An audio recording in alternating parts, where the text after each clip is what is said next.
அரசு பள்ளியில் பயின்று உயர்கல்வி அதாவது கல்லூரிக்கு செல்லக்கூடிய மாணவர்களுக்கு உதவித்தொகை பற்றின ஒரு மகிழ்ச்சியான செய்தி வெளியாகிருக்கு. ஸோ அது பற்றின தகவல் என்ன அப்படின்றத நம்ம பார்க்கலாம். ஸோ தமிழ்நாட்டில் வந்து ஏற்கனவே அரசு பள்ளியில் பயின்று உயர்கல்வி அதாவது கல்லூரிக்கு செல்லக்கூடிய மாணவிகளுக்கு அவங்க அந்த கல்லூரி படிப்பு முடிக்கிற வரைக்கும் மாதம் 1000 ரூபாய் அப்படின்றத கல்வி உதவித்தொகை வழங்கப்படுது.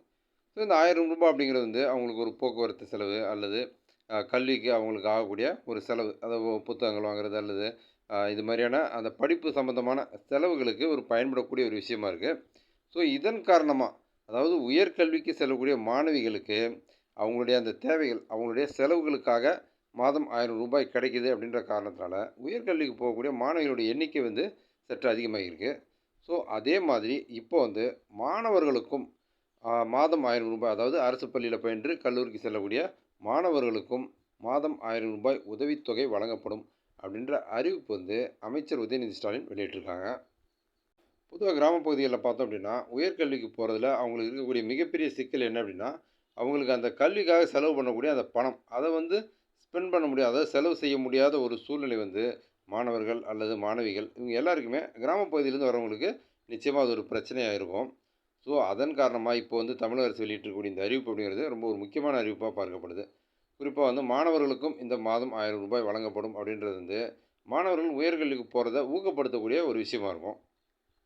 ஸோ இப்போ இது வந்து அமைச்சர் உதயநிதி ஸ்டாலின் அறிவிப்பாக வெளியிட்டிருக்காங்க. ஸோ இந்த அறிவிப்பு வந்து எப்போ நடைமுறைக்கு வரும் அப்படிங்கிறது வந்து நம்ம இப்போ உறுதியாக சொல்ல முடியாது.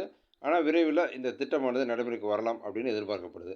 ஸோ இந்த திட்டம் நடைமுறைக்கு வருது அப்படின்ற பட்சத்தில் உயர்கல்விக்கு போகக்கூடிய அந்த மாணவர்களுடைய எண்ணிக்கையும் அதிகரிக்க வாய்ப்பு இருக்குது. குறிப்பாக வந்து கிராமப்பகுதிகளில் வந்து மாதம் 1000 ரூபாய் அப்படிங்கிறது நிச்சயமாக ஒரு மிகப்பெரிய தொகையாக இருக்கும். அதுவும் ஒரு குறிப்பாக ஒரு மாணவருக்கு அவருடைய கல்வி சம்மந்தமான செலவுகளுக்கு, படிப்பு சம்மந்தமான செலவுகளுக்கு மாதம் ஒரு 1000 ரூபாய் கிடைக்குது அப்படின்னும்போது பெற்றோர்கள் வந்து சரி உயர்கல்விக்கு ஆகக்கூடிய அந்த செலவை நினைத்து கல்லூரிக்கு செல்றதை தவிர்க்கிற அந்த ஒரு நிலை வந்து இனிமேல் மாறும் அப்படின்னு நம்ம எதிர்பார்க்கலாம். ஸோ மாணவர்களுக்கு அந்த மாதம் 1000 ரூபாய் கிடைக்கிறது அப்படிங்கிறது அவங்களுடைய உயர்கல்வியை அவங்களுக்கு வந்து எளிமையாக கொண்டு போய் சேர்க்கறதுக்கு ஒரு ஊக்கப்படுத்தக்கூடிய விஷயமா இருக்கும். ஸோ நீங்கள் வந்து அரசு பள்ளியில் படிக்கக்கூடிய மாணவராக இருந்தீங்க அப்படின்னா உங்களுக்கு வந்து நீங்கள் உயர்கல்வி அதாவது கல்லூரிக்கு போகக்கூடிய அந்த எண்ணத்தில் இருக்கிற பட்சத்தில் நீங்கள் வந்து படிப்பில் கவனம் செலுத்துங்க. நல்ல மதிப்பெண்கள் எடுக்க முயற்சி செய்யுங்க.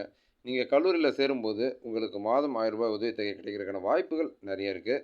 ஸோ அதன் காரணமாக நீங்கள் வந்து அந்த கல்லூரி செலவுகளை வந்து எளிமையாக நீங்கள் வந்து செய்து அந்த கல்லூரி படிப்பை முடிக்கிறதுக்கான வாய்ப்புகள் இருக்குது. ஸோ கல்லூரிக்காக நம்ம செலவு பண்ணக்கூடிய அந்த பணம் நம்மக்கிட்ட இல்லை அப்படின்ற காரணத்தினால உயர்கல்வியை தவிர்க்க வேண்டிய அவசியம் இல்லை அப்படின்ற ஒரு நிலை வந்து விரைவில் ஏற்படலாம்.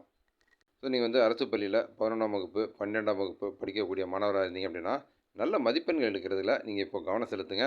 நிச்சயமாக அந்த திட்டம் நடைமுறைக்கு வரும்போது மாதம் 1000 ரூபாய் உதவித்தொகையானது கல்லூரிக்கு செல்லக்கூடிய காலத்தில் உங்களுக்கும் நிச்சயம் கிடைக்கும். ஸோ அரசு பள்ளியில் பயின்று கல்லூரிக்கு செல்லக்கூடிய மாணவர்களுக்கான இந்த கல்வி உதவித்தொகை பற்றி இந்த வீடியோவில் நான் ஷேர் பண்ண இன்ஃபர்மேஷன்லாம் உங்களுக்கு ரொம்ப யூஸ்ஃபுல்லாக இருந்திருக்கும்னு நான் நம்புகிறேன். இந்த வீடியோ பற்றின உங்களுடைய வியூஸை கமெண்ட்டில் ஷேர் பண்ணுங்கள். நம்ம சேனலில் வரக்கூடிய லேட்டஸ்ட்டு கவர்மெண்ட் ஜாப் மற்றும் கவர்மெண்ட் ஸ்கீம்ஸ் பற்றின அப்டேட்லாம் நீங்கள் தொடர்ந்து தெரிஞ்சுக்க நம்ம மில்லினியம் தமிழ் அகாடமி சேனலை சப்ஸ்கிரைப் பண்ணிக்கோங்க. இந்த வீடியோவை உங்கள் நண்பர்களுக்கும் ஷேர் பண்ணுங்கள். அவர்களுக்கும் இது பயனுள்ளதாக இருக்கும். மீண்டும் இன்னொரு வீடியோவில் சந்திப்போம்.